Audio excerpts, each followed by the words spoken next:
नमस्कार मित्रों, मैं हूं अनूप सर और आज आजादी के 75वें वर्षगांठ पर मैं सभी भारतवासियों को हार्दिक शुभकामनाएं देता हूं। जैसा कि हम लोग जानते हैं कि इस साल के स्वतंत्रता दिवस को आजादी के अमृत महोत्सव के रूप में मनाया जा रहा है। अतः मैं दो शब्द इसी पर कहना चाहता हूं। आजादी का अमृत महोत्सव एक स्वतंत्रता का उत्सव है जो हर 25वें साल में मनाया जाना चाहिए, ताकि हमारे आज की पीढ़ी यह जान सके कि भारत को आजादी दिलाने के लिए स्वतंत्रता सेनानियों को कितना संघर्ष और कठिनाइयों का सामना करना पड़ा था। किसी भी देश का भविष्य तब उज्जवल होता है जब वह अपने पिछले अनुभवों और विरासत के गौरव के साथ पल पल जुड़ा रहता है। हम सभी जानते हैं कि भारत के पास एक समृद्ध ऐतिहासिक चेतना है और सांस्कृतिक विरासत का अथाह भंडार है जिस पर हमें गर्व होना चाहिए। इसी ऐतिहासिक सांस्कृतिक राष्ट्रीय चेतना को घर घर पहुंचाने के लिए प्रधानमंत्री श्री नरेंद्र मोदी ने 12 मार्च 2021 को अहमदाबाद गुजरात के साबरमती आश्रम से एक पद यात्रा को हरी झंडी दिखाकर आजादी के अमृत महोत्सव का उद्घाटन किया। यह महोत्सव आज 15 अगस्त 2022 से 75 सप्ताह पहले शुरू हुआ था और 15 अगस्त 2023 तक चलेगा। आजादी का अमृत महोत्सव का मतलब होता है कि स्वतंत्रता सेनानियों से प्राप्त प्रेरणा का अमृत, स्वतंत्रता का अमृत अर्थात नए विचारों का अमृत, नए संकल्पों का अमृत, एक ऐसा पर्व जिसमें भारत आत्मनिर्भर होने का संकल्प लेता है। और इस अमृत महोत्सव की ये 5 मुख्य स्तंभ हैं। वो क्या क्या है, आइए जानते हैं। पहला, स्वतंत्रता संग्राम। दूसरा, 75 वर्षों की उपलब्धियां। तीसरी, कुछ योजनाएं।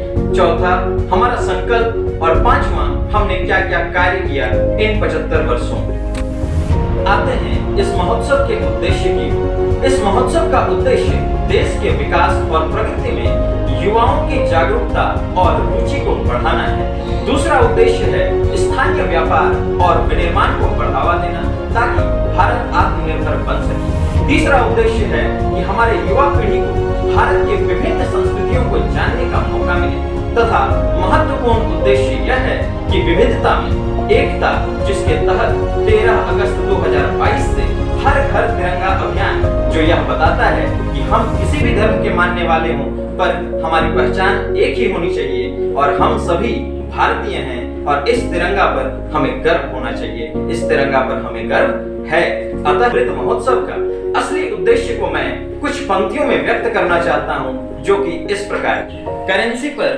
बापू की फोटो, लाल किले पर तिरंगा, सड़कों पर भारत माता की जय और स्कूल में विंध्य हिमाचल यमुना गंगा।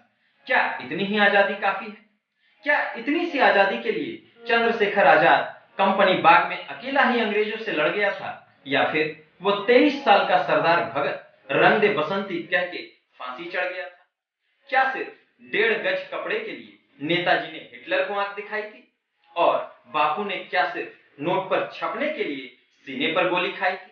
बहुत आंसू बहा लिए हमने वीर गाथाओं पर और बहुत मेले भी लगा लिए शहीदों की चिताओं पर। अब जरा आगे बढ़ना होगा और वी द पीपल वाला पन्ना दोबारा पढ़ना होगा और समझना होगा कि जहां आजादी का मतलब सिर्फ फ्रीडम लिखा है, ऐसे सारे शब्दकोश व्यर्थ हैं और इस देश में आजादी के 1 या 2 नहीं बल्कि 135 करोड़ अर्थ हैं। आजादी वो है जब न सपनों की दरख्त फलने से डरे और न टूटी हुई चप्पलें डिजाइनर जूतों के साथ चलने से डरे।